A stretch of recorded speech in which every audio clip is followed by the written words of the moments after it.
ഇസ്രായേലുമായിട്ട് മിണ്ടിയാൽ അറബുകൾ പിണങ്ങുമോ എന്ന് ഇസ്രായേലുമായിട്ട് അറബികളാണ് കൂടുതൽ സംസാരിക്കുന്നത്. ആദ്യം വന്നൊരു വിപ്ലവകരമായ മാറ്റമാണ് വൺ നേഷൻ വൺ ടാക്സ്, അതായത് GST എന്ന് പറയുന്നത്. ഒരു വളരെ വലിയ വിപത്തിലേക്ക് പോയേനെ.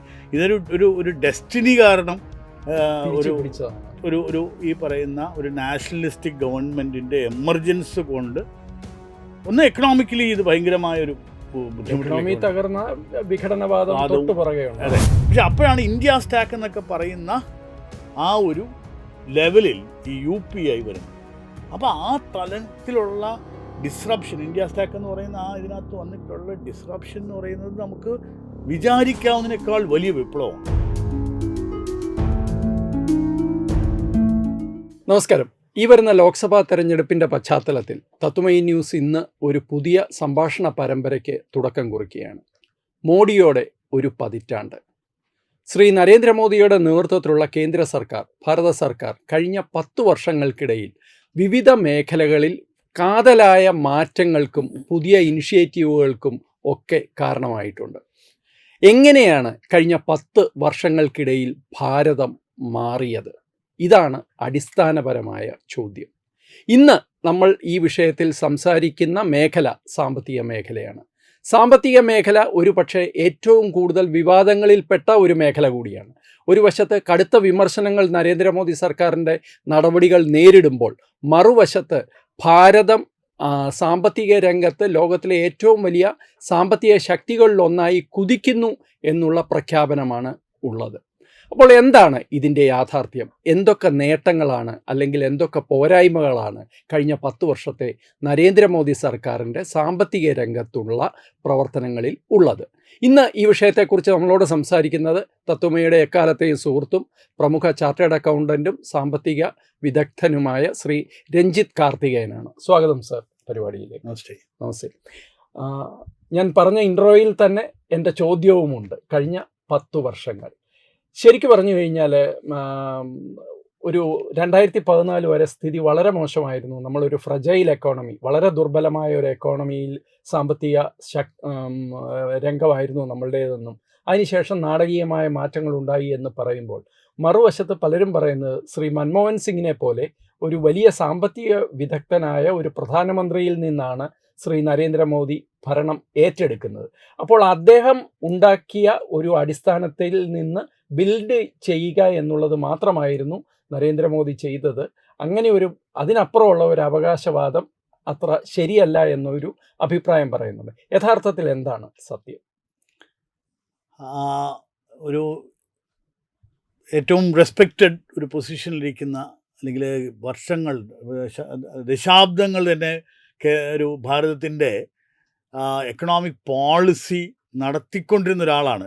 ചീഫ് എക്കണോമിക്സ് അഡ്വൈസർ ആയത് മുതൽ അദ്ദേഹം പ്രധാനമന്ത്രി ആകുന്നത് വരെയുള്ള ആ റോൾ എന്ന് പറയുന്നത് വളരെ അദ്ദേഹത്തിൻ്റെ തന്നെയാണ്. ഒരുപക്ഷെ ഈ UPA കോൺഗ്രസ് ഭരണകാലത്ത് ഉണ്ടായിട്ടുള്ള what ever benefits or defects, അപ്പോൾ അദ്ദേഹത്തിനെ നമുക്ക് മാറ്റി നിർത്താൻ ഒക്കില്ല. അപ്പം വളരെ റെസ്പെക്റ്റബിൾ ആയിട്ടുള്ളൊരു മനുഷ്യനാണ്. അദ്ദേഹത്തിനെയാണ് ആക്ച്വലി ഈ പറയുന്ന opening up, liberalisation of economic credit കൊടുത്തിരുന്നത് നരസിംഹറാവുവിൻ്റെ സമയത്ത്. പക്ഷേ ആസ് എ പ്രൈം മിനിസ്റ്റർ നമ്മൾ നോക്കുകയാണെങ്കിൽ ആ 10 വർഷത്തെ ഒരു വേസ്റ്റഡ് ഡെക്കേഡ് എന്നാണ് ഇപ്പോൾ ആളുകൾ പറയുന്നത്. ഒരു പല നഷ്ടപ്പെട്ട 10 വർഷങ്ങൾ. നമുക്ക് ഒരു വാജ്പേയി സർക്കാരിൻ്റെ ഒരു ഗ്രോത്ത്, ഇന്ത്യ ഷൈനിങ് വന്നിട്ട് അതൊന്ന് കണ്ടിന്യൂ ചെയ്ത് മുന്നോട്ട് പോകാൻ പറ്റില്ല. അപ്പം നരസിംഹറാവു സർക്കാരിൻ്റെ ഒരു റീഫോമിസ്റ്റ് ആക്ടിവിറ്റീസ്, ലുക്കിംഗ് ബാക്ക് നല്ലതാണോ ഇല്ലയോ എന്നുള്ളതൊക്കെ ഡിബേറ്റബിൾ ആണെങ്കിൽ പോലും അന്ന് ഒരു സ്പറിൻ്റെ എക്കോണമി ഉണ്ടായിരുന്നു. അവിടെ നിന്ന് അതിൻ്റെ തന്നെ ഒരു കണ്ടിന്യൂവിറ്റി ആയിട്ട് നമ്മുടെ വാജ്പേയി സർക്കാരിൻ്റെ ഒരു ഇതുണ്ടായിരുന്നു. പക്ഷേ അവിടെ നിന്ന് പെട്ടെന്നൊരു ഫ്രജൈൽ 5 എന്ന് പറയുന്ന ഒരു നിലവാരത്തിലേക്ക് ഭാരതം പോയി. ദുർബലാവസ്ഥയിലായി. 5 ഫ്രജൈലായിട്ടുള്ള എക്കോണമികളിൽ ഒന്നായി. പക്ഷേ ഈ പറയുന്ന നമ്മൾ GDP ഗ്രോത്തും മറ്റുമൊക്കെ പറയുമ്പോൾ ആൾ പറയുന്നത് 10% മുകളിൽ GDP ഗ്രോത്ത് ആണ് അതിനകത്ത് പറയുന്നത്. ഒരു ക്വിക്കായിട്ട് നമ്മളൊരു അസസ് ചെയ്യുകയാണെങ്കിൽ ഇത് അസറ്റ് ഇൻഫ്ലേഷൻ കാരണം ഉണ്ടായ GDP ഗ്രോത്ത് ആണെന്നാണ് വിദഗ്ധരായിട്ടുള്ള ആളുകളുടെ നിഗമനം. നമുക്കറിയാം സ്വർണത്തിൻ്റെ വില അഭൂതപൂർവമായി അന്ന് കൂടുകയുണ്ടായി. അതിനൊരു പ്രത്യേക റീസൺ ഇല്ല. ഇന്നത്തെ ഒരു സ്വർണ്ണവില കൂടുന്നതെന്ന് പറയുന്നത് ഔട്ട്സൈഡ് ഇതുണ്ടായിരുന്നു, അല്ലെങ്കിൽ യുദ്ധവും മറ്റുമൊക്കെ ഉള്ള വെസ്റ്റ് ഏഷ്യയിലെ അൺറെസ്റ്റും മറ്റുമൊക്കെ ഉണ്ടെങ്കിലും അന്ന് അങ്ങനെ ഒരു വലിയ അൺറെസ്റ്റോ അങ്ങനെയുള്ള കാര്യങ്ങൾ അതിനകത്ത് പറയുന്നില്ല. അതുമല്ലാതെ തന്നെ റിയൽ എസ്റ്റേറ്റിൽ ഭീകരമായ ഒരു ജമ്പ് ഉണ്ടായി. 300-500% ആണ് ജമ്പ് ഉണ്ടായത്. അതുപോലെ തന്നെ സ്റ്റോക്ക് എക്സ്ചേഞ്ചിൽ. ഇപ്പം ഈ 3 അസറ്റ്സും ഒരു സാധാരണക്കാരനെ ബാധിക്കുന്ന അസറ്റ്സ് അല്ല. അപ്പോൾ നാച്ചുറലി ഇതിൻ്റെ വില വർധനവും ഇതിൻ്റെ വ്യാപാരത്തിലുണ്ടായിട്ടുള്ള ഇതും കൊണ്ട് ഒരു GDP ഗ്രോത്ത് ഉണ്ടായി. അതുകൊണ്ട് സാധാരണക്കാരന് ബെനിഫിറ്റ് ഉണ്ടായില്ല. ആ നിലയിൽ നിൽക്കുമ്പോഴാണ് 2014 ഭരണമാറ്റം ഉണ്ടായത്. ഇത് നമ്മുടെ പ്രേക്ഷകർക്ക് ഒന്ന് സിംപ്ലിഫൈ ചെയ്ത് മനസ്സിലാക്കാൻ വേണ്ടി, അതായത് അപ്പോൾ ഒരു കാതലില്ലാത്ത അല്ലെങ്കിൽ ഒരു അടിസ്ഥാനമില്ലാത്ത ഒരു വളർച്ച അതാണ് കാണിച്ചത്. അതായത് വളരെ ഹോളോ എന്ന് നമ്മൾ പറയുന്ന ഒരു അർത്ഥത്തിൽ പൊള്ളയായിട്ടുള്ള ഒരു വളർച്ച. ഈ വളർച്ചയ്ക്ക് കാരണവുമുണ്ട്. ഒന്ന്, ഒരു വൈഡ് സ്പ്രെഡ് കറപ്റ്റായിട്ടുള്ള ഒരു കിച്ചടി ഗവൺമെൻറ് ആയിരുന്നു. ഇപ്പം പലരും നമുക്കറിയാം 2G സ്പെക്ട്രം സ്കാം ഉണ്ടായിട്ടുണ്ട്, മറ്റേ നമ്മുടെ എയർ ഇന്ത്യ സ്കാം, CWG അതായത് Commonwealth games scam, Narmada Valley scam, ഇങ്ങനെ പറഞ്ഞിട്ട് ഒരുപാട് സ്കാംസ് ഉണ്ടായിരുന്നു. അപ്പം ഇതിൻ്റെയൊക്കെ കള്ളപ്പണം ഇതിനകത്തുണ്ട്.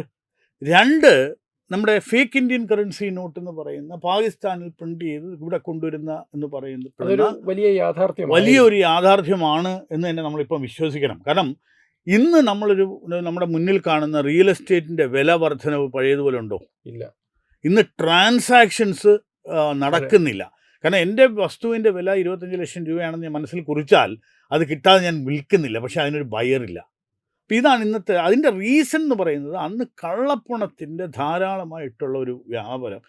ഈ ഫേക്ക് ഇന്ത്യൻ കറൻസി നോട്ടിൻ്റെ ഇതെനിക്ക് തോന്നുന്നു ഗവൺമെൻറ്റിന് ഒരു ഒഫീഷ്യലായിട്ട് പറയാൻ ഒക്കില്ല. എൻ്റെ രൂപ മറ്റൊരു രാജ്യം അടിച്ചു എന്ന് ഓപ്പണായിട്ട് പറയുന്നത് ഒരു റിപ്പബ്ലിക്കിന് പറ്റില്ല. അത് ഏത് ഗവൺമെൻറ്റിലാണെങ്കിൽ പോലും അതൊരു നാഷണലിസത്തിൻ്റെ ഒരു പാർട്ടാണ്. അപ്പോൾ അതിനെപ്പറ്റി ഒരുപാട് ലേഖനങ്ങളും റിസർച്ചും ഒക്കെ വന്നിട്ടുണ്ട്. അപ്പോൾ ഇങ്ങനെയുള്ള ആക്ടിവിറ്റീസ്, അതായത് ഭാരതത്തിൻ്റെ സെക്യൂരിറ്റിയെയും അഖണ്ഡതയെയും ഒക്കെ ബാധിക്കുന്ന രീതിയിലുള്ള ആക്ടിവിറ്റീസ് കാരണം ഒരു ഗ്രോത്ത് റിയൽ അല്ലായിരുന്നു. ഇപ്പം സ്റ്റോക്ക് എക്സ്ചേഞ്ചിലുള്ള വളർച്ച എന്ന് പറയുന്നതിന് അടിസ്ഥാനപരമായിരിക്കണം. അപ്പോൾ ഇപ്പം ഫോറിൻ ഇൻവെസ്റ്റേഴ്സ് പണം തിരിച്ചെടുത്തുകൊണ്ട് പോയാൽ പോലും ഒരു ഇടിവ് വലുതായിട്ട് വരാറില്ല. മറ്റത് അങ്ങനെയല്ല. ഇവർ പൈസ കൊണ്ട് ഇടുമ്പോഴത്തേക്ക് അതും മൗറീഷ്യസിൽ നിന്നും മറ്റുമൊക്കെയാണ്. അത് മേ ബി അനദർ ഡേ. പക്ഷെ എന്നാൽ പോലും റൗണ്ട് ട്രിപ്പിംഗ് എന്നൊക്കെ പറയുന്ന രീതിയിലുണ്ടായിട്ടുള്ള പണം വരികയും അതിൽ നിന്ന് പൈസ ഉണ്ടാക്കുക, അത് തിരിച്ചു കൊണ്ടുപോവുകയും. ഞാൻ ഈ 2014 അപ്പോൾ കിട്ടിയത് ഒരു ഒട്ടും ക്ലീൻ സ്ലൈറ്റ് അല്ല എന്നാണ് അങ്ങ് പറയുന്നത്.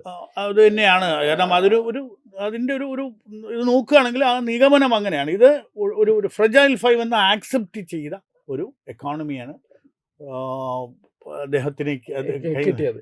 ഈ പോസ്റ്റ് 2014 പോകുന്നതിന് മുമ്പ് ഒരു ചെറിയ ചോദ്യം കൂടി. ഇതങ്ങനെ തുടരാൻ സമ്മതിച്ചിരുന്നെങ്കിൽ, അല്ലെങ്കിൽ ഇതങ്ങനെ തുടർന്നിരുന്നെങ്കിൽ എന്ത് സംഭവിക്കുമായിരുന്നു?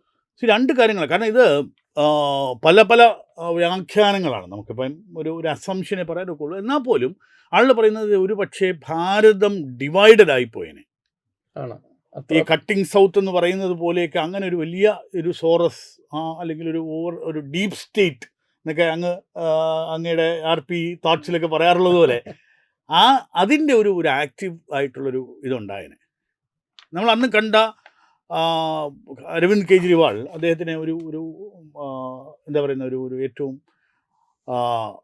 സത്യവാൻ ആയിട്ടുള്ളൊരു മനുഷ്യനായിട്ട് കണ്ട് വന്നത് ഇന്ന് അദ്ദേഹമാണ് ഏറ്റവും വലിയ ഒരു കറപ്റ്റ് പൊളിറ്റീഷ്യൻ എന്നുള്ള നിലയിൽ റിവീൽ ചെയ്യപ്പെടുന്ന ഒരു സാഹചര്യം വരുന്നു. അപ്പോൾ ഈ പറയുന്ന എൻ്റെ ഒരു ഫീലിംഗ് ഇസ് ദാറ്റ് നമ്മൾ വുഡ് ഹാവ് ബീൻ ഒരു വളരെ വലിയ വിപത്തിലേക്ക് പോയേനെ. ഇതൊരു ഡെസ്റ്റിനി കാരണം ഒരു ഈ പറയുന്ന ഒരു നാഷണലിസ്റ്റിക് ഗവൺമെൻറ്റിൻ്റെ എമർജൻസ് കൊണ്ട് ഒന്ന് എക്കണോമിക്കലി ഇത് ഭയങ്കരമായൊരു അതെ. അപ്പോൾ അതിന് വേണ്ട ഇൻട്രസ്റ്റഡ് ആയിട്ടുള്ള ആളുകൾ ഇതിന് ഫണ്ട് ചെയ്യാനുണ്ട്.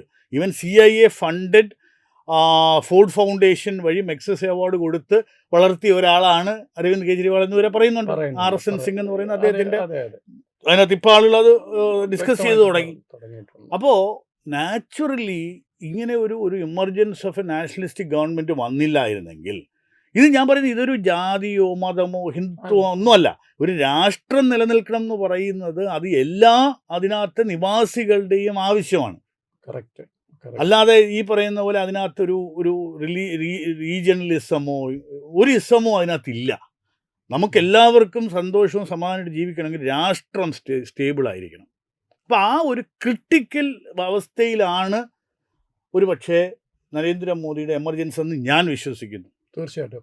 അപ്പോൾ ഇങ്ങനെ ഒരു എക്കോണമി കൈ കിട്ടുമ്പോൾ ഒറ്റയടിക്ക് ഒരു ദിവസം കൊണ്ട് ഒരു കുറേ പദ്ധതികൾ ഉണ്ടാക്കി ഇത് മാറ്റാൻ പറ്റില്ല. ശരിക്കും മോദി സർക്കാർ തുടക്കം കുറിച്ചത് എവിടെയാണ്? അതായത് എനിക്കൊരു പേഴ്സണൽ ഒരു അനുഭവം ഉള്ളത്, ഞാൻ സ്ഥിരമായി നൈജീരിയ വിസിറ്റ് ചെയ്യുന്ന ഒരാളായിരുന്നു എൻ്റെ ബിസിനസ് പ്രൊഫഷണൽ ആവശ്യങ്ങൾക്കായിട്ട്. അവിടെ പെട്ടെന്ന് ഒരു ബുഹാരി എന്ന് പറയുന്ന ഒരു ഭരണ അധികാരി വന്നു. അദ്ദേഹം ചെയ്തതെന്ന് പറഞ്ഞാൽ അവിടെ ഈ നൈജീരിയ ഒരു നോൺ കറപ്റ്റ് കൺട്രി ആയിരുന്നു, കറപ്ഷൻ റേറ്റ് വളരെ ഹൈ ആയിരുന്നു. അപ്പം അദ്ദേഹം ഇമ്മീഡിയറ്റ്ലി വന്ന് ഈ കറപ്ഷൻ ഒരു ഫുൾ സ്റ്റോപ്പ് അങ്ങിട്ടു. ഓക്കെ. അദ്ദേഹം ഒരു പോസോ കോമയോ സെമിക്കോളനോ ഒന്നും അല്ല ചെയ്തത്, ഏതാണ്ട് ഫ്യൂസ് വലിച്ചൂരി. അതോടെ ഈ കൺട്രിയുടെ എക്കോണമി, അതായത് 160 നേറ ടു $1 എന്നുള്ളത് ഇപ്പോൾ എനിക്ക് തോന്നുന്നു 600-700 ആ ലെവലിലേക്ക് അത് ഊപ്പുകുത്തി. അപ്പോൾ ഇത് ഈ ഒരു സിസ്റ്റത്തിന് ഒരു പെട്ടെന്ന് നമുക്കൊരു ഷോക്ക് ട്രീറ്റ്മെൻറ്റ് കൊടുക്കാനായിട്ട് ബുദ്ധിമുട്ടാണ്. അപ്പോൾ വളരെ സ്ലോ ആൻഡ് സ്റ്റഡി.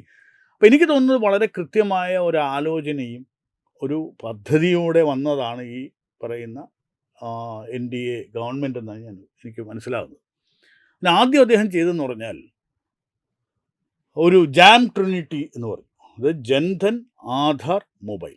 ഇതായിരുന്നു അദ്ദേഹത്തിൻ്റെ ആദ്യത്തെ മെയിൻ ഈ സ്വച്ഛ ഭാരത് എന്നൊക്കെ പറയുന്ന പ്രോജക്റ്റ്. ഇത് ഞാൻ എക്കോണമിയെ മാത്രം ഫോക്കസ് ചെയ്യുകയാണെങ്കിൽ ജാം ട്രിനിറ്റിയാണ് അദ്ദേഹം ഉണ്ടാക്കിയ ആദ്യത്തെ ഒരു വലിയ ഒരു സ്വീപ്പിംഗ് ചേഞ്ച്. അതോടെ ഏതാണ്ട് അന്ന് ആളുകൾ പറഞ്ഞു ഈ ഒരു ബാങ്ക് അക്കൗണ്ടോ എത്ര ആളുകൾക്ക് ബാങ്ക് അക്കൗണ്ടിൽ ഇടാൻ പൈസ കാണുമെന്ന് ചോദിച്ചെടുത്ത് ഇന്ന് 2, 3, 5 ലക്ഷം കോടി രൂപയാണ് ഇന്ന് ആ ജൻധൻ അക്കൗണ്ടുകളിൽ മാത്രം ബാലൻസ് ആയിട്ട് കിടക്കുന്നത്.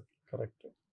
അപ്പം എല്ലാവർക്കും ബാങ്ക് അക്കൗണ്ട് എന്നുള്ള നിലയിൽ ആദ്യത്തെ ഒരു നീക്കം നടത്തിയെങ്കിലും അതിൻ്റെ കൂട്ടത്തിൽ അദ്ദേഹം ആധാർ അദ്ദേഹം ഒരുപക്ഷെ പലരും ഇപ്പോൾ പല വീഡിയോസും പ്രചരിപ്പിക്കുന്നുണ്ട്. അതായത് അദ്ദേഹം ഇതിനെ എതിർത്തിരുന്ന ഒരാളാണ് ആസ് ഒരു ഓപ്പോസിഷൻ ചീഫ് മിനിസ്റ്റർ. എന്നാലും അദ്ദേഹം വന്ന ഉടനെ ഇതിനെ കണ്ടുപിടിച്ച ആളിനെ തന്നെ അത് ഏൽപ്പിച്ചു. അതൊക്കെ ഒരു വലിയ ജസ്റ്ററാണ്. അതായത് നന്ദൻ നിലക്കാനിയാണ് ഇതിൻ്റെ ഒരാളെന്നും അതിൻ്റെ ഒരു പൊട്ടൻഷ്യൽ അദ്ദേഹം മനസ്സിലാക്കി. അദ്ദേഹം ഓപ്പോസിഷനിലുണ്ടായിരുന്നപ്പോൾ എതിർത്തു എങ്കിൽ പോലും ഇതിൻ്റെ ഒരു വ്യാപകമായ ഒരു യൂസേജ്, ഒരു പേഴ്സണൽ ഐഡൻറ്റിറ്റി ക്രിയേറ്റ് ചെയ്യാനായിട്ട് അത് യൂസ് ചെയ്യാൻ പറ്റും എന്നത്. അപ്പോൾ അത് ആധാറും പിന്നെ എല്ലാവരുടെ കയ്യിലും മൊബൈൽ ഉണ്ട്. അപ്പം മൊബൈലിനെ ഒരു ഡിജിറ്റൽ എക്യുപ്മെൻ്റ് ആയിട്ട് അല്ലെങ്കിൽ ഡിജിറ്റൽ മണി ട്രാൻസ്ഫർ ഇൻസ്ട്രുമെൻ്റ് ആയിട്ട് മാറ്റി. അപ്പോൾ ഇതാണ് ഈ ജാം ട്രിനിറ്റി എന്ന് പറയുന്നത്. അദ്ദേഹത്തിൻ്റെ മറ്റേ ഈ റോക്ക് സ്റ്റാർ US-ലെ ഇതിലൊക്കെ പെർഫോമൻസും ഒക്കെ പറയുമ്പോൾ അദ്ദേഹം ഇതിനെപ്പറ്റി വളരെയധികം നെഗറ്റീവ് പറയുന്നുണ്ട്. 2014 ആദ്യമായിട്ട് അദ്ദേഹത്തിൻ്റെ വിസിറ്റിൽ അദ്ദേഹം പറയുന്ന ഈ ഡെമോക്രസി ഡിമാൻഡ് എന്നൊക്കെ പറയുന്ന ആ സമയത്ത് അദ്ദേഹം പറഞ്ഞ ഈ ജൻധൻ യോജനയാണ്. അന്ന് എനിക്ക് തോന്നുന്നു 50,000 കോടി രൂപയോ മറ്റോ അന്ന് ഓൾറെഡി അക്കൗണ്ട്സിൽ വന്നു കഴിഞ്ഞു. അപ്പോൾ അവിടെ നിന്ന് ഒരു ക്ലീനിങ് അപ്പ് ആയിട്ട് രണ്ടാമത് അദ്ദേഹം ഇതിനെ ടാക്സിൻ്റെ പരിഷ്കാരങ്ങൾ വരുത്തി, അതിനൊരു GST ഇതെല്ലാം കഴിഞ്ഞിട്ടാണ് അദ്ദേഹം ഡീമോണിറ്റൈസേഷൻ കൊണ്ടുവരുന്നത്. അപ്പോൾ ഡീമോണിറ്റൈസേഷൻ കൊണ്ടുവരുന്നത് ആ ഒരു ഫോർമൽ എക്കോണമിയെ കൊണ്ടുവരാൻ വേണ്ടിയിട്ടായിരുന്നു എന്നാണ് ഞാൻ പറയുന്നത്. അതായത് ഈ കംപ്ലീറ്റ് കറക്ഷൻ നടത്തി ഡീമോണിറ്റൈസ് ചെയ്ത് ഈ ഫേക്ക് ഇന്ത്യൻ കറൻസി എന്നുള്ള വ്യാപകമായൊരു ഇതിനെപ്പറ്റി മേജർ ഗൗരവ് ആര്യ ഈ ഇംഗ്ലീഷ് ചാനൽസിലും ഒക്കെ കമൻറ്റേറ്ററായിട്ട് വരുന്ന ഒരാളാണ്. അദ്ദേഹത്തിൻ്റെ ഒരു ആർക്ക് വേണമെങ്കിലും അത് ഗൂഗിൾ ചെയ്ത് നോക്കാം. അദ്ദേഹം വളരെ കൺവിൻസിങ് ആയിട്ട് ഈ ഫേക്ക് ഇന്ത്യൻ കറൻസി നോട്ടിനെ പറ്റി പറയുന്നുണ്ട്. എങ്ങനെയാണ് ഇത് പാകിസ്ഥാനിൽ പ്രിന്റ് ചെയ്യുന്നത്, എന്തുകൊണ്ടാണ് അത് പ്രിന്റ് ചെയ്യുന്നത് എന്ന് പറയുന്നത് എന്നൊക്കെ പറഞ്ഞു. അപ്പോൾ അതിൽ നിന്ന് നമ്മൾ മേടിച്ച അതേ സ്ഥലത്ത് ഡേലാറു എന്ന് പറയുന്ന കമ്പനിയിൽ നിന്ന് മഷി മേടിക്കുന്നു, അതിൻ്റെ പേപ്പർ വാങ്ങിക്കുന്നു. അതിൻ്റെ PH വാല്യൂ നോക്കിയാൽ മാത്രമേ ഇതിൻ്റെ ഫേക്ക് ആണോ ഇല്ലയോ എന്ന് അറിയാൻ പറ്റുള്ളൂ. അതാണ് അതിൻ്റെ ഒരു കാര്യം. അപ്പോൾ ഈ നമ്മുടെ ഇവിടുത്തെ മിൻറ്റിലടിച്ച നോട്ടും പാകിസ്ഥാൻ മിൻറ്റിലടിച്ച നോട്ടും തമ്മിൽ ഒരു വ്യത്യാസമില്ല. അതിൻ്റെ ഒരു പക്ഷേ pH വാല്യൂവിലുള്ള വ്യത്യാസം കൊണ്ട് നമുക്കിത് അതൊന്നും അതൊന്നും സാധാരണക്കാരൻ ചെയ്യേണ്ട. അപ്പോൾ അതുകൊണ്ടാണ് ഈ ഡീമോണിറ്റൈസേഷൻ ഈവൻ ദോ ഇപ്പോഴത്തെ സിറ്റിംഗ് ജസ്റ്റിസ് സുപ്രീം കോടതി ജസ്റ്റിസ് പറഞ്ഞു ഇത് ആളുകൾക്ക് വളരെയധികം ബുദ്ധിമുട്ടുണ്ടാക്കി എന്ന് പറഞ്ഞാൽ definitely I subscribe to her view. പക്ഷെ അതാണ് അങ്ങ് നേരത്തെ പറഞ്ഞ ഒരു ഷോക്ക് ട്രീറ്റ്മെന്റ് പോസിബിൾ അല്ല എന്ന് പറഞ്ഞു. പക്ഷെ ഇതൊരു ഷോക്ക് ട്രീറ്റ്മെന്റ് അതിനൊരു ആയിരുന്നു, പ്രിമച്വർ ആയിരുന്നില്ലേ? അല്ല, ഒരു ഒരു ഒരു അതാണ് ഞാൻ പറഞ്ഞത്, അതിനൊരു ഗ്രൗണ്ട് ഉണ്ടാക്കി. ഈ ജൻധൻ എന്ന് പറയുന്ന ഒരു എല്ലാവർക്കും അക്കൗണ്ട് ഉണ്ടായി, എല്ലാവർക്കും ഐഡൻറ്റിറ്റി ക്രിയേറ്റ് ചെയ്തു. അപ്പോൾ ഈ ഫേക്ക് അക്കൗണ്ട് തുടങ്ങി അതിലൊക്കെ പണം നിക്ഷേപിക്കുന്നത് ചില കോഓപ്പറേറ്റീവ് ബാങ്കുകളിൽ മാത്രമായി ഒതുങ്ങി. അതിപ്പോഴും തീർന്നിട്ടില്ല പ്രശ്നങ്ങൾ. ഇപ്പോഴും ഫേക്ക് അക്കൗണ്ട്സിന്റെ അപ്പോൾ അതുപോലും ട്രാക്കബിളായി. അപ്പോൾ ഇതിനകത്തൊരു ഡീപ്പ് സർജറി. അപ്പോൾ ഞാൻ പറഞ്ഞു ഒരു പേഷ്യൻറ്റിനെ പ്രിപ്പയർ ചെയ്തിട്ടാണ് നമ്മൾ വലിയ സർജറിക്ക് പോകുന്നത്. അതുപോലെ അദ്ദേഹത്തിന് ചെയ്യാൻ പറ്റുന്ന കാര്യം നമ്മൾ ലുക്കിംഗ് ബാക്ക് ഇതൊരു ഒരു ഒരു ഡിസിഷൻ എന്ന് പറയുന്നത് ഒരു എന്താ പറയുന്നത്, അതൊരു ബോൾഡായിട്ടുള്ളൊരു സാധനമാണ്. അതെ അതെ. ഈ പറയുന്ന നമ്മുടെ പൊക്രനിൽ ആറ്റം ബോംബ് ടെസ്റ്റ് ചെയ്യണോ വേണ്ടോ എന്നുള്ളൊരു ഡിസിഷനാണ്. അത് കഴിയുമ്പോൾ ഉണ്ടാകുന്ന ഇമ്പാക്റ്റിനെ പറ്റി നമുക്ക് അന്നും അറിയാം. അതുപോലെ തന്നെ ഒരു ഡിസിഷൻ തന്നെയാണ് ഈ ഡിമോണിറ്റൈസേഷൻ. അതുകൊണ്ട് എന്താകും എന്ന് ആർക്കും പ്രെഡിക്റ്റ് ചെയ്യാൻ പറ്റില്ല. ആളുകൾക്ക് ബുദ്ധിമുട്ടുണ്ടായി. ആ ബുദ്ധിമുട്ടുണ്ടായെങ്കിലും ഇന്ന് നമ്മൾ കാണുന്ന ഗ്രോത്തിൻ്റെ ഒരു ആദ്യത്തെ സ്റ്റെപ്പ് എന്ന് പറയുന്നത് ആധാരം എന്ന് പറയുന്നത് ഡെഫിനറ്റ്ലി ആ ഡിമോണിറ്റൈസേഷൻ കൊണ്ടുണ്ടായ ക്ലീനിങ്, ഒരു ക്ലീനിങ് പ്രോസസ് എന്നുള്ള absolutely no question about it. ഇനി ആർക്ക് നമുക്ക് എപ്പോഴും കള്ളപ്പണം തിരികെ വന്നില്ല, വന്ന പണമെല്ലാം അക്കൗണ്ടഡ് ആണ് എന്നൊക്കെ പറയുന്നുണ്ട്. ഞാൻ എന്ത് പറഞ്ഞാലും ഇതിനകത്തുള്ള കാര്യം എന്ന് പറയുന്നത് നമുക്കൊരു ഫോർം എവിടെയെങ്കിലും നമ്മളൊരു ഫുൾ സ്റ്റോപ്പ് ഇടണം. ആ ഫുൾ സ്റ്റോപ്പ് ഇടുന്ന സമയത്ത് മാത്രമേ നമുക്ക് പുതിയതായിട്ട് തുടങ്ങാനൊക്കൂ. ആ തുടക്കം അതിനകത്ത് ഇനി എന്തെല്ലാം കുഴപ്പങ്ങളുണ്ടായി, സുപ്രീം കോടതിയിലെ ജസ്റ്റിസ് പറഞ്ഞു, ഇതെല്ലാം ആക്സെപ്റ്റ് ചെയ്യുന്നു. പക്ഷെ ആ ഒരു വേദന അത് കഴിഞ്ഞ ഉടനെ യു പിയിലെ ഇലക്ഷൻ ആയിരുന്നു, അങ്ങ് ഓർമ്മിക്കുമെങ്കിൽ. അതിൽ എന്താ സംഭവിച്ചേ? ഈ ആളുകൾക്ക് അതിൽ നിന്ന് വേദനയുണ്ടായി, ഡിസ്ട്രെസ് ഉണ്ടായി, ബുദ്ധിമുട്ടുണ്ടായി, അവരുടെ ജീവിതം കുത്തുവാളയായി എന്ന് പറയുമ്പോൾ അങ്ങനെ ഒരു ഇതാണെങ്കിൽ യു പിയിൽ വലിയ വിജയം ഉണ്ടാവില്ല. അപ്പം ഇത് ഇവിടുത്തെ ഒരു നറേറ്റീവ് മാത്രമാണ്. അത് കേരളത്തിൽ പോലും ഈ പറയുന്ന ഇവിടെ നമ്മൾ ഈ ക്യൂ നിൽക്കണമെന്ന് ആലോചിച്ചപ്പം മരിച്ചു എന്നൊക്കെ പറയുന്നതൊക്കെ ഒരു തരം എനിക്ക് തോന്നുന്ന അതൊരു നറേറ്റീവ് സൃഷ്ടിക്കാനാണ്. ഇവിടെ ബുദ്ധിമുട്ടുണ്ടായി 100%. പക്ഷേ ആ ബുദ്ധിമുട്ട് ഉണ്ടായത് കൊണ്ടാണ് നമുക്കിന്ന് ഒരു brightest spot in the world economy ആയി മാറാനായിട്ടുള്ളതിൻ്റെ ആദ്യത്തെ പടി. അപ്പോൾ അതാണ് ഇതിൻ്റെ ഒരു ബാക്ക്ഗ്രൗണ്ട് എന്ന് പറയുന്നത്. അപ്പോൾ നമ്മൾ ബാക്ക്ഗ്രൗണ്ടിനെ കുറിച്ച്, മുമ്പുണ്ടായിരുന്ന സ്ഥിതിയെക്കുറിച്ചും ആദ്യം കൊണ്ടുവന്ന ആ ഒരു ചേഞ്ചസിനെ കുറിച്ചും പറഞ്ഞു. അതിനുശേഷമാണല്ലോ ഓരോ മേഖലകളിൽ ചെയ്യുന്ന പദ്ധതികളും ഓരോ മേഖലകൾ പ്രയോറിറ്റൈസ് ചെയ്യുന്നു. അങ്ങയുടെ ഒരു വീക്ഷണത്തിൽ എങ്ങനെയായിരിക്കണം ഈ പ്രയോറിറ്റി സെറ്റ് ചെയ്തിട്ടുണ്ടാകുക? എന്തൊക്കെ ഗോൾസ് ആയിരിക്കും പ്രധാനമായിട്ടും സർക്കാരിൻ്റെ മുമ്പിൽ ഉണ്ടായിരുന്നിരിക്കുക? എനിക്കൊന്ന് ഈ വൺ നേഷൻ വൺ ടാക്സ് ഇത് കഴിഞ്ഞ ഉടനെ ആദ്യം വന്നൊരു വിപ്ലവകരമായ മാറ്റമാണ് വൺ നേഷൻ വൺ ടാക്സ്, അതായത് GST എന്ന് പറയുന്നത്. അതിൻ്റെ സ്റ്റഡി എന്ന് പറയുന്നത് ഒരു ആവറേജ് ടാക്സ് റേറ്റ് കൺസിഡറബിളായിട്ട് താഴ്ന്നു എന്നുള്ളതാണ്. തീർച്ചയായിട്ടും. അപ്പോൾ ഈ ആവറേജ് ടാക്സ് റേറ്റ് കൺസിഡറബിളായിട്ട് താഴ്ന്നു എന്ന് പറയുന്നത് ഈ റിഗ്രസീവ് നേച്ചറിലാണ് വാറ്റും മറ്റൊക്കെ ഉണ്ടായിരുന്നത്. വാല്യൂ ആഡഡ് എന്ന് പറഞ്ഞാൽ പോലും അതാത് സ്റ്റേറ്റുകളായിരുന്നു നിശ്ചയിച്ചിരുന്നത്. ഡൽഹിയിലെ വാറ്റ് കഴിഞ്ഞിട്ട് ആ പ്രൈസ് കേരളത്തിലേക്ക് വരുമ്പോൾ കേരളത്തിലെ വാറ്റ് അതിൻ്റെ മുകളിലാണ് ആഡ് ചെയ്യുന്നത്. അതുകൊണ്ടാണ് ഇത് റിഗ്രസീവ് ആയിരുന്നു. GST വരുമ്പോൾ അവിടെ നിന്ന് 100 രൂപ ഡൽഹിയിലൊരു സാധനം പ്രൊഡ്യൂസ് ചെയ്ത് കേരളത്തിൽ വരുമ്പം ഈ സാധനത്തിൻ്റെ വിലയും GSTയും ഒരുമിച്ചാണ് ട്രാവൽ ചെയ്യുന്നത്. ഇത് സീംലെസ് ആയിട്ടുള്ള ഒരു പോർട്ടലിലാണ് ഇത് നടക്കുന്നത്. അപ്പോൾ 100 രൂപയ്ക്ക് 10% ഒരു കാൽക്കുലേഷൻ എളുപ്പത്തിന് വേണ്ടി 10% വെച്ചാൽ 110 രൂപയായി ഇവിടെ നമ്മളത് 120 രൂപയ്ക്കാണ് വിൽക്കുന്നതെങ്കിൽ ഒരു 20% പ്രോഫിറ്റിനാണ് കേരളത്തിലെ കൺസ്യൂമറിന് കിട്ടുന്നതെങ്കിൽ 12 രൂപയും ഇവിടെ 120 രൂപയും, അപ്പോൾ 132 രൂപ നെറ്റ് വരും. അപ്പോൾ 10 രൂപ ഇത് ഡൽഹി ഗവൺമെൻറ്റിനും കിട്ടും, 2 രൂപ കേരള ഗവൺമെൻറ്. അപ്പോൾ ഇങ്ങനെയുള്ള ആ ഒരു സിസ്റ്റമായിട്ട് മാറി.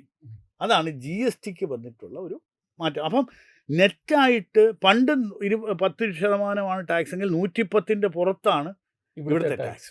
അപ്പോൾ 110 + 20, അതെ അതെ അപ്പം 132ൻ്റെ പുറത്ത് 10%. അതെ അങ്ങനെയായിരുന്നത് കൺസിഡർ. അപ്പം അതാണ് ഒരു GSTയുടെ ഒരു വലിയ തോതിൽ. പിന്നെ രണ്ട് ഈ സർവീസ് പ്രൊവൈഡർ, ഇപ്പോൾ എന്നെപ്പോലെ ചാർട്ട് അക്കൗണ്ടൻസിൻ്റെ സർവീസ് പ്രൊവൈഡർ, പണ്ട് ഞാൻ പേപ്പറോ പെൻസിലോ വാങ്ങിക്കുന്നതിന് കൊടുക്കുന്ന ടാക്സ് ഞാൻ ഇഷ്യൂ ചെയ്യുന്ന അങ്ങേക്ക് ഒരു ബില്ല് ഇഷ്യൂ ചെയ്താൽ എൻ്റെ സർവീസ് ടാക്സുമായിട്ട് നെറ്റ് ഓഫ് ചെയ്യാൻ ഒക്കില്ല. ഓക്കെ. ഇത് സർവീസ് ആണെങ്കിലും ഗുഡ്സ് ആണെങ്കിലും ഇത് രണ്ടും തമ്മിൽ നമുക്ക് നെറ്റ് ഓഫ് ചെയ്യാനൊക്കെ ഉള്ള. അപ്പം ജനറലി ഒരു ടാക്സേഷൻ്റെ ഇമ്പാക്റ്റ് കുറയ്ക്കാൻ സാധിച്ചു.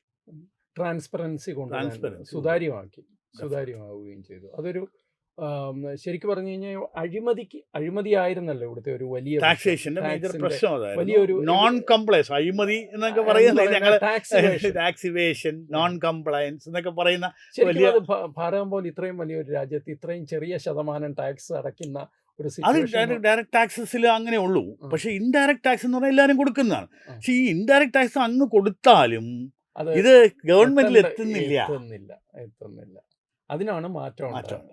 അപ്പൊ എന്തായിരുന്നു ഇത്രയും എതിർപ്പുകളുടെ കാരണം? ഇപ്പൊ ഡിമോണിറ്റൈസേഷനോടുള്ള എതിർപ്പ് പല രീതിയിൽ നമുക്ക് മനസ്സിലാക്കുന്നു. പക്ഷെ ഇതിന്റെ എതിർപ്പിന്റെ കാരണം എന്താണ്? Anything good has to B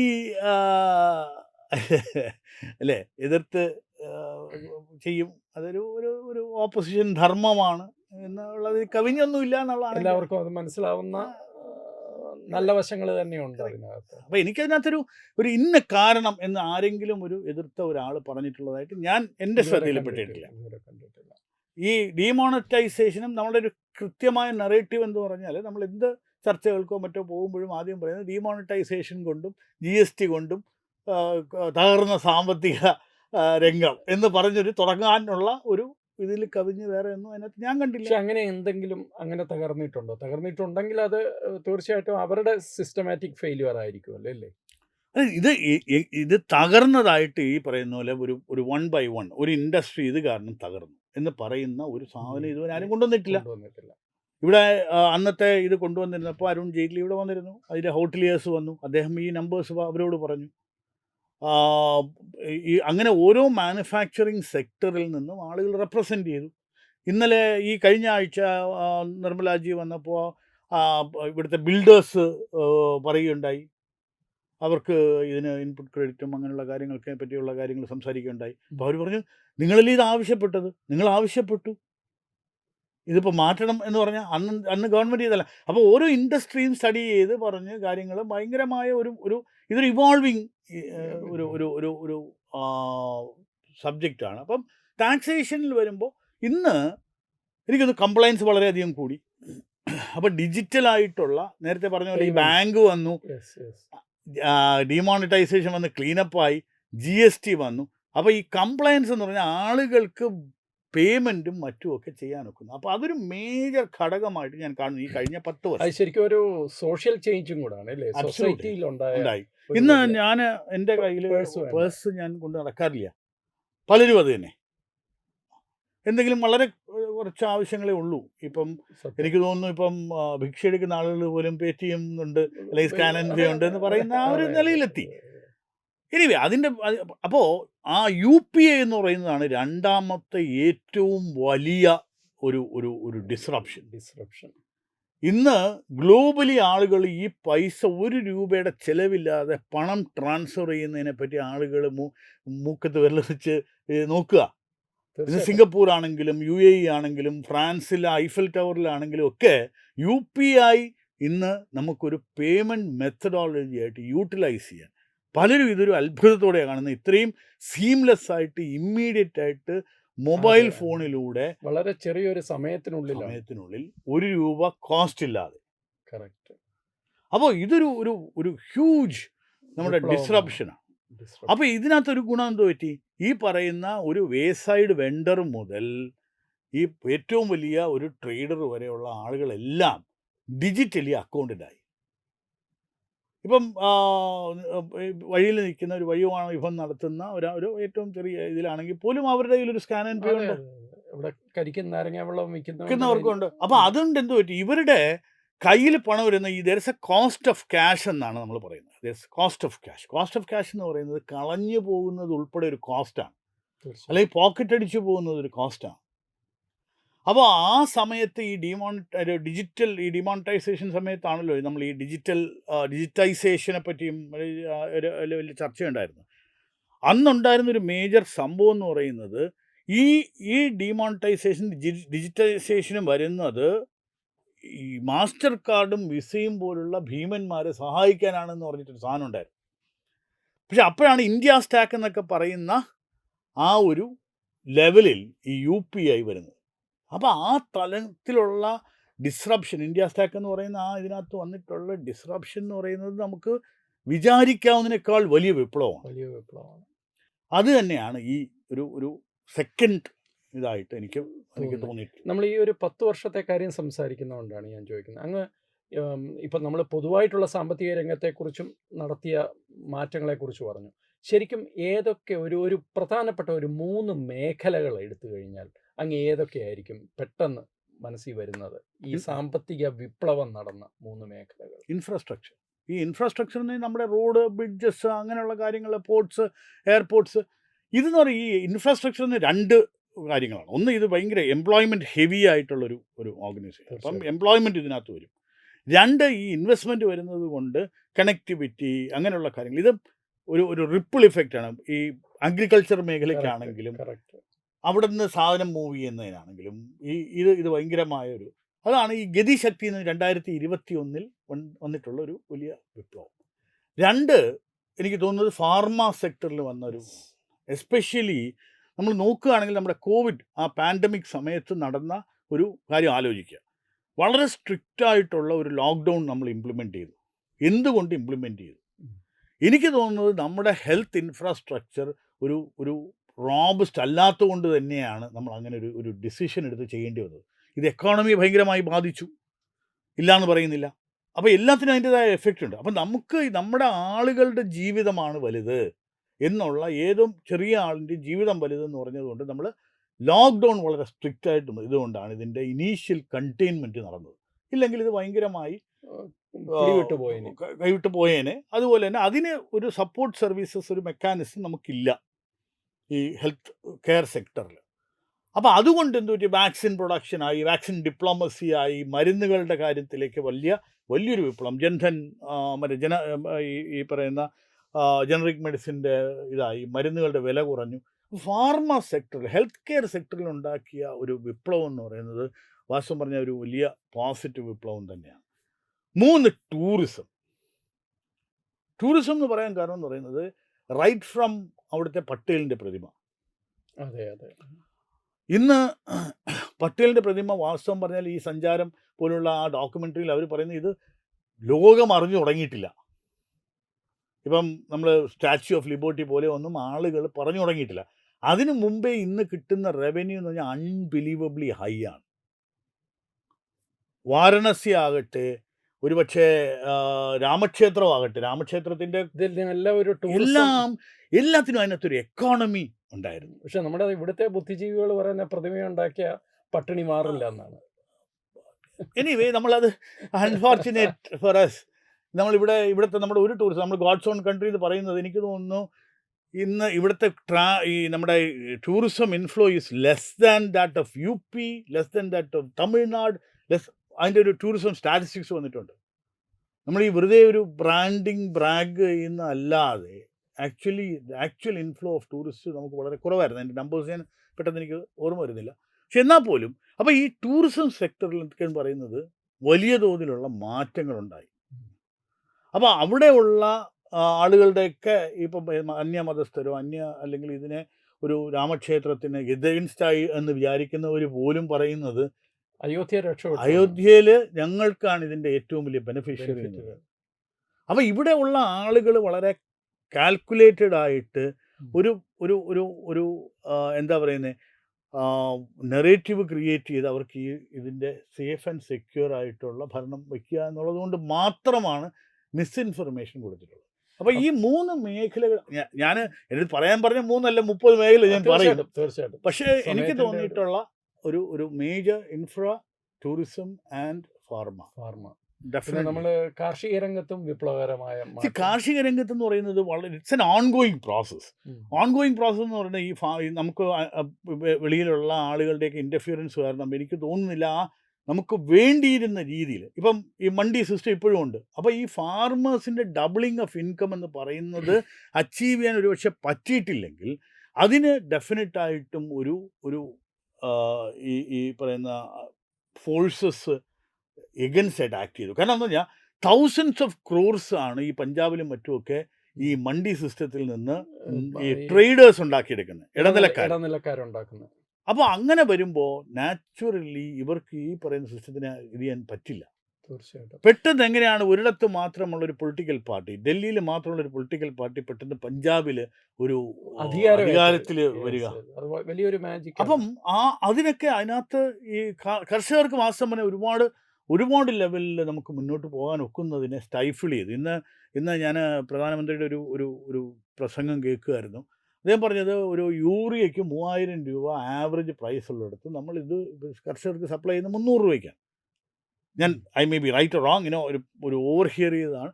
അപ്പം ഇൻപുട്ട് കോസ്റ്റ് കുറയ്ക്കാൻ പറ്റിയിട്ടുണ്ട്, ഈ ഇൻഫ്രാസ്ട്രക്ചറിൽ ബെനിഫിറ്റ് ഉണ്ടാക്കാൻ പറ്റിയിട്ടുണ്ട്, റെയിൽ വെയർ ഹൗസിങ് നടത്തിയിട്ടുണ്ട്, റീഫർ കണ്ടെയ്നേഴ്സിലുള്ള ട്രാൻസ്പോർട്ടേഷൻ. ഇതെല്ലാം മാത്രമേ ഇതിൻ്റെ ഒരു ഇമ്പാക്റ്റ് വരുന്നത് ഒരു അടുത്ത കാലഘട്ടങ്ങളിൽ ഇമ്മീഡിയറ്റ് ആയിട്ടൊരു ഇതുണ്ടാവും. അങ്ങേക്ക് പോകാൻ ധൃതിയുള്ളതുകൊണ്ട് 2-3 ചെറിയ ചോദ്യങ്ങളും കൂടി. ഇപ്പോൾ അങ്ങ് പറയുന്ന ഒരു റോസി പിക്ചർ അല്ലെങ്കിൽ വളരെ ഒരു എന്താ പറയുക, പ്രതീക്ഷ നൽകുന്ന ഒരു ചിത്രമാണ് അങ്ങ് നൽകുന്നത്. പക്ഷേ രഘുറാം രാജനെ പോലെയുള്ള സാമ്പത്തിക വിദഗ്ധർ, അവരെ റിസർവ് ബാങ്കിൻ്റെ ഗവർണറൊക്കെ, അദ്ദേഹം പറയുന്നത് അങ്ങനെയല്ല. അദ്ദേഹം പറയുന്നത് ഇതൊരു കുമിളയാണ്, എപ്പോൾ വേണമെങ്കിലും പൊട്ടാൻ പറ്റുന്ന ഒരു കുമിളയാണ്. അത്തരം വിമർശനങ്ങളെ താങ്കൾ എങ്ങനെയാണ് കാണുന്നത്? വളരെ ന്യൂട്രൽ. ഇപ്പോൾ രുചിർ ശർമ്മ എന്നൊക്കെ പറയുന്ന ആളുകൾ ഇതിനെ അനലൈസ് ചെയ്തിട്ടുണ്ട്. അപ്പോൾ ഇതിൻ്റെ മേജർ കാരണം എനിക്ക് അദ്ദേഹത്തിന് രഘുറാം രാജനെ പോലെ ഒരു അക്കാഡമിക്കലി വലിയ ബ്രില്യൻ്റ് ആയിട്ടും അക്ലെയിംഡ് ആയിട്ടുള്ള ഒരാൾ പറയുന്നതിന് എനിക്ക് എതിർത്ത് പറയാനായിട്ടുള്ള ഒരു ജ്ഞാനം എനിക്കില്ലാന്ന് വെച്ചോളൂ. പക്ഷേ അദ്ദേഹത്തിന് ഇവിടെ നിന്ന് RBI ഗവർണറായിട്ട് പോയി കഴിയുമ്പോൾ ബാങ്ക് ഓഫ് ഇംഗ്ലണ്ടിൻ്റെ തലപ്പത്തെത്താനായിട്ട് അവരൊരു ഓഫർ കൊടുത്തു. അദ്ദേഹം അത് ഏറ്റെടുത്തില്ല. അദ്ദേഹം പറഞ്ഞു, ഞാൻ അക്കാഡമിഷ്യനാണ്, ഞാൻ അതുകൊണ്ട് എൻ്റെ അക്കാഡമിക്സിലേക്ക് തിരിച്ചു പോകുന്നു. അതിൻ്റെ അർത്ഥം എന്താ? അത്രയും ഞാൻ അവിടെ പറഞ്ഞു നിർത്തുന്നു. അണ്ടർസ്റ്റുഡ് ആണത്. അപ്പം പക്ഷേ എനി ഒബ്സർവർ, എനി എക്കണോമിസ്റ്റ് ഈ പറയുന്ന പാൻഡമിക് നമ്മളൊരു ബെഞ്ച് മാർക്കായിട്ട് എടുത്ത് അതുവരെ ഉണ്ടായിരുന്നതിനകത്ത് തകർന്ന് തരിപ്പണമായ ലോക എക്കോണമി, അതിനകത്ത് ഏറ്റവും പിശുക്കി പണം ചെലവഴിച്ച ഒരു രാഷ്ട്രം എന്ന് പറയുന്നത് ഭാരതമാണ്. GDPയുടെ 67% മറ്റുമാണ് ഗ്രീസ് ചിലവാക്കിയതെന്നാണ് ഒരു ഡേറ്റ പറയുന്നത്. നമ്മൾ ഏതാണ്ട് 15-16% ഉള്ളൂ ഇതിനകത്ത്. നമ്മൾ ചെയ്തെന്താ, ഫുഡ് സെക്യൂരിറ്റി നടത്തി. 80 കോടി ആളുകൾക്ക് ഫ്രീ ആയിട്ട് ഫുഡ് കൊടുത്തു. അത് കിറ്റിലാക്കി നമുക്ക് കിട്ടി. അതുകൊണ്ട് ഇങ്ങനെയുള്ള ആക്ടിവിറ്റീസ് അല്ലാതെ ഒരു കൈ അയച്ച് നോട്ടടിച്ച് നമ്മൾ വിതരണം ചെയ്തില്ല. അത് ചെയ്ത രാഷ്ട്രങ്ങൾക്കൊന്നും ഈ പറയുന്ന ബെനിഫിറ്റ് കിട്ടിയിട്ടില്ല. ഗ്രീസിൻ്റെ കണക്ക് നോക്കുകയാണെങ്കിൽ ഏതാണ്ട് 16% പുറമോട്ട് പോയത് തിരിച്ചു കിട്ടിയിട്ടുള്ളത്. അതായത് 67% നിന്ന് നമുക്ക് അങ്ങനെയല്ല.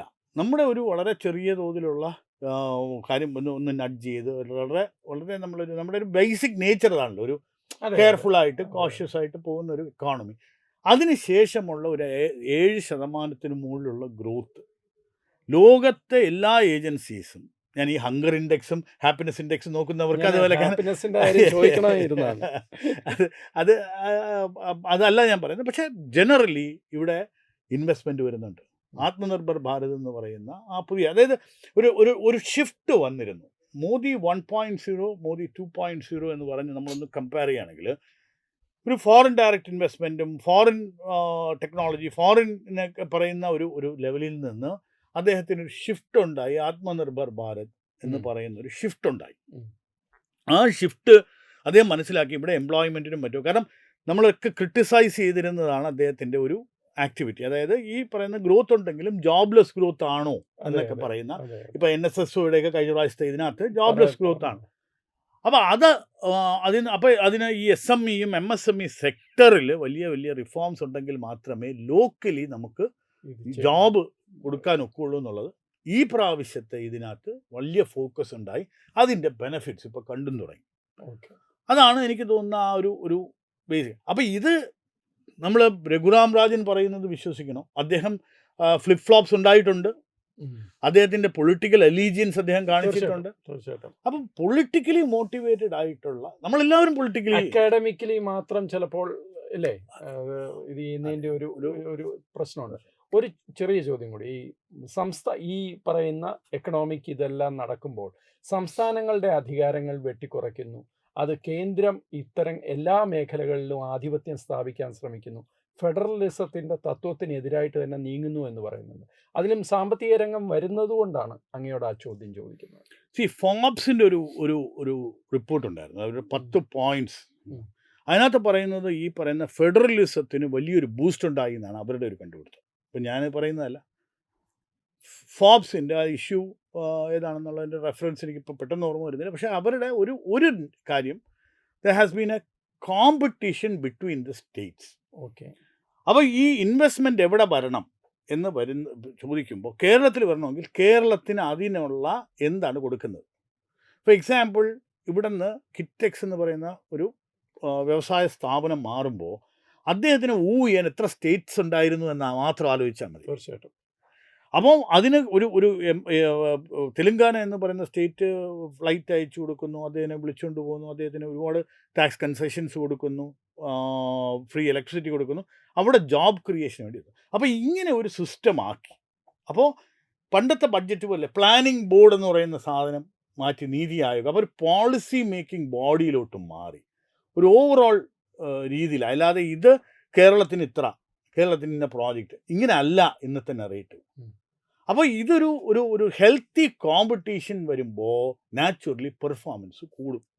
അല്ലെങ്കിൽ ഈ പറയുന്ന ബീമാരു സ്റ്റേറ്റ് എന്നൊക്കെ പറയുന്നത് പോലെ നമ്മൾ സോമാലിയ എന്ന് പറഞ്ഞ് കരയാം എന്നല്ലാതെ നമ്മളിപ്പോഴും അതിനേക്കാൾ മോശമായൊരു സാമ്പത്തിക രംഗത്തിലേക്ക് പോയി എന്നുള്ളത് ഇന്ന് എല്ലാവരും പറയുന്നതല്ലേ. തീർച്ചയായിട്ടും. അപ്പോൾ ഒരു ഫെഡറലിസം എന്ന് പറയുന്നത് ഇതാരും ഒരുപക്ഷെ കേരളത്തിനും തമിഴ്നാടിനും എല്ലാം കൂടെ ഇതിനകത്ത് ചോക്ക് ചെയ്യുന്നു, സുപ്രീം കോടതിയിൽ പോകാം, ഇതെല്ലാം ചെയ്യാം. പക്ഷേ unless and until you perform, ease of doing business രാഷ്ട്രങ്ങൾക്ക് മാത്രമല്ല സ്റ്റേറ്റ്സിനും. ഈ കേരള സ്റ്റേറ്റിൻ്റെ ഈസ് ഓഫ് ഡൂയിങ് ബിസിനസ്സിനെ പറ്റി നമ്മൾ വലിയ തോതിലൊക്കെ പറയാറുണ്ട്, ഇപ്പൊ സംസാരിച്ചു തുടങ്ങിയിട്ടുണ്ട്. തീർച്ചയായിട്ടും. പക്ഷേ ആ ഈസ് ഓഫ് ഡൂയിങ് ബിസിനസ് മത്സരിച്ചേ പറ്റുള്ളൂ ആ ഒരു നിലയിലേക്ക്. അപ്പോൾ ഫെഡറലിസം ഉണ്ടോയെന്ന് ചോദിച്ചാൽ വെരി ഹെൽത്തി കോഓപ്പറേറ്റീവ് ഫെഡറലിസം ഉണ്ട്. അത് നന്നായിട്ട് പെർഫോം ചെയ്യുന്നവരെ കൂടുതൽ സപ്പോർട്ട് ചെയ്യുന്ന ഒരു രീതിയിലേക്ക് വന്നു, മറ്റവർക്ക് അവരുടേതായ രീതിയിൽ മുന്നോട്ട് പോകാം. ഒരു ലാസ്റ്റ് ചോദ്യം കൂടി. ഇപ്പോൾ മോദി സർക്കാർ അധികാരത്തിൽ മൂന്നാം ഊഴത്തിലേക്കും വരും എന്നുള്ള ഏതാണ്ട് ഒരു ധാരണ എല്ലാവർക്കും ഉണ്ട്.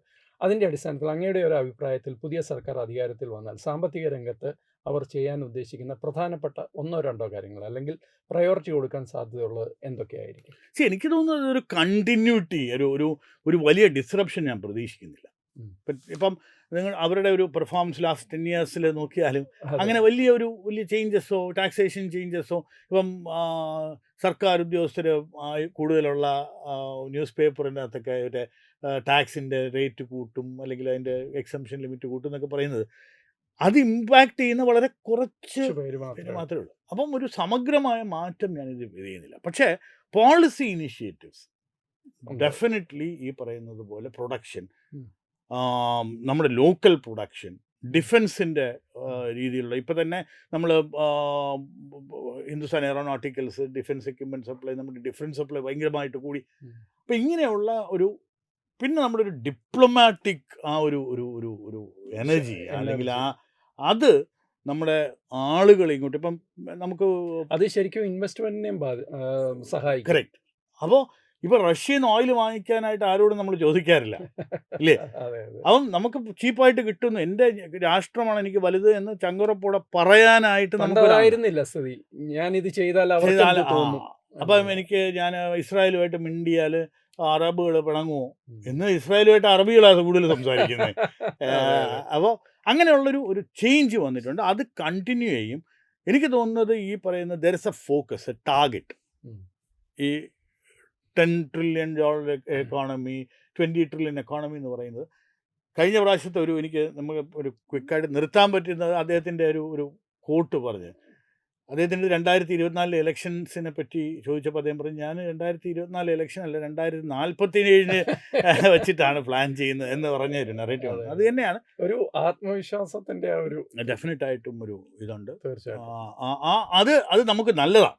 ഞാനിത് ഒരു രാഷ്ട്രീയത്തിനോ അല്ലെങ്കിൽ ഒരു ഒരു ഒരു ഒരു പെർട്ടിക്കുലർ ഫോക്കസോ ഒന്നുമില്ല. നമുക്ക് എല്ലാവർക്കും ജാതി മത രാഷ്ട്രീയ ഭേദമന്യേ രാജ്യത്തെ സംബന്ധിച്ചുള്ള ഇതൊരു വലിയ ഒരു ഒരു ഒരു തീർച്ചയായിട്ടും ആ ഒരു ഒബ്സർവേഷനിൽ നമുക്ക് ഇന്നത്തെ സംഭാഷണം അവസാനിപ്പിക്കാം. വളരെ സങ്കീർണമായ ഒരു വിഷയത്തിൽ ഉൾക്കാഴ്ച സാധാരണക്കാർക്ക് നൽകുന്ന വിധത്തിൽ ഇത്രയും കാര്യങ്ങൾ പറഞ്ഞ ശ്രീ രഞ്ജിത്ത് കാർത്തികേയൻ, താങ്കൾക്ക് വളരെയധികം നന്ദി. ഈ പരമ്പര വീണ്ടും തുടരും മറ്റൊരു മേഖലയിലെ കഴിഞ്ഞ 10 വർഷത്തെ നേട്ടങ്ങളുമായി. നമസ്കാരം.